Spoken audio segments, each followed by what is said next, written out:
got into the human food supply. We begin, though, tonight with a question that only sounds simple. Should the United States talk with countries that sponsor terrorism? And if so, who should do the talking? The Constitution says one thing. Years of history, as well as the elections last November, say quite another.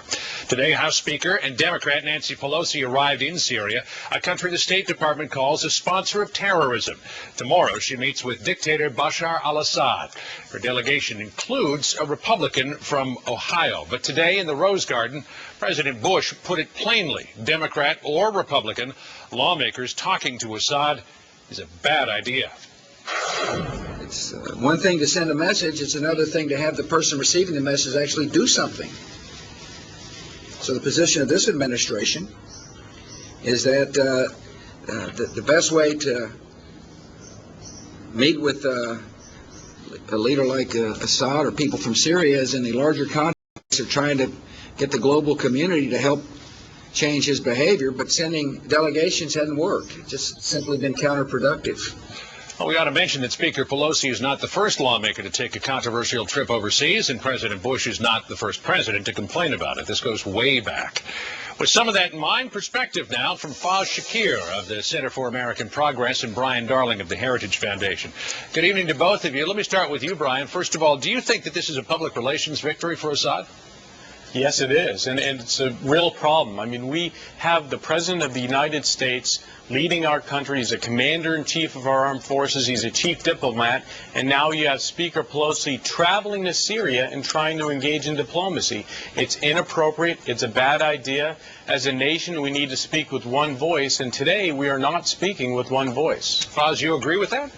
Well, it'd be one thing if that one voice was succeeding, but President Bush has had a failed policy for 3 or 4 years now in the Middle East, and it's kind of a welcome development here that somebody is courageous enough, in this case Speaker Pelosi, although there have been plenty of other Republicans, to go to Syria and say that this actually needs to be part of the agenda. We need to talk to this regime if we're going to make them part of the solution, which they should be. Brian Darling, what's wrong with talking to Syria?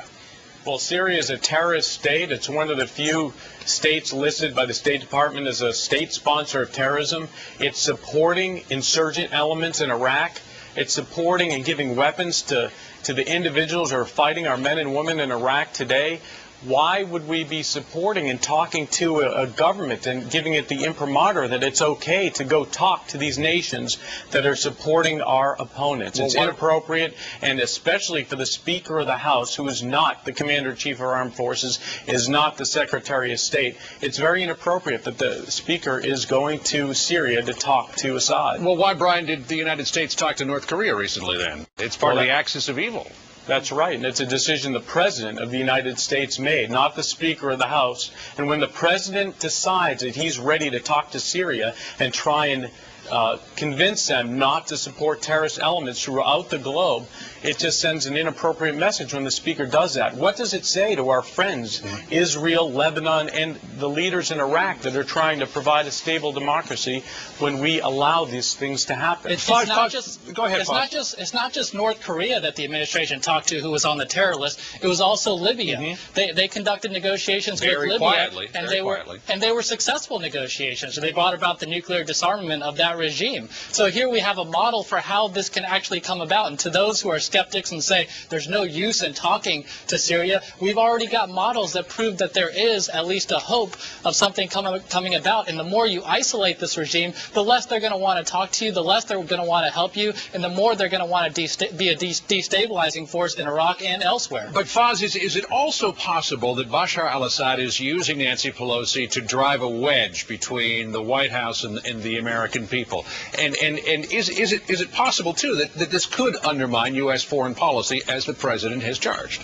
No, I don't think it's undermining U.S. foreign policy. Everyone understands that President Bush remains the commander-in-chief for the next 2 years. But what Speaker Pelosi is doing is putting out an alternative agenda which says that engaging with Syria is a productive step that can help address a lot of the problems that we've experienced in Iraq, for instance. Brian mentioned that they've been very unhelpful to us in Iraq, and I agree with everything he said there. But if you're going to want to address that, what do you need to do? You need to talk to this regime. You need to say that these these are our concerns. And if you don't address them, we're going to have to come after you in different ways. Speaker Pelosi addressed the criticism that President Bush leveled at her. Here's a quick look at what she said. We think it's a good idea to establish the facts, to hopefully build some confidence between us. We have no illusions, but we have great hope.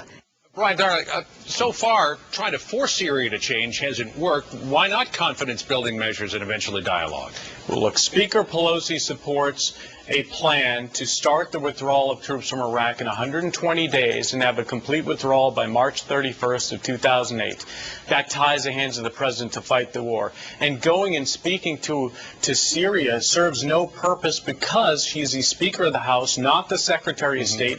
We have Condoleezza Rice to do that. And when this administration is ready to talk to Syria, they will do so. And they clearly are not ready. And they were very unhappy with the activities of the Speaker of the House, and they stated that today. Foz, let me finish up with you. A quick answer, if we could. What about that point that Speaker Pelosi doesn't carry the weight of diplomacy in the United States, and therefore this visit is really meaningless?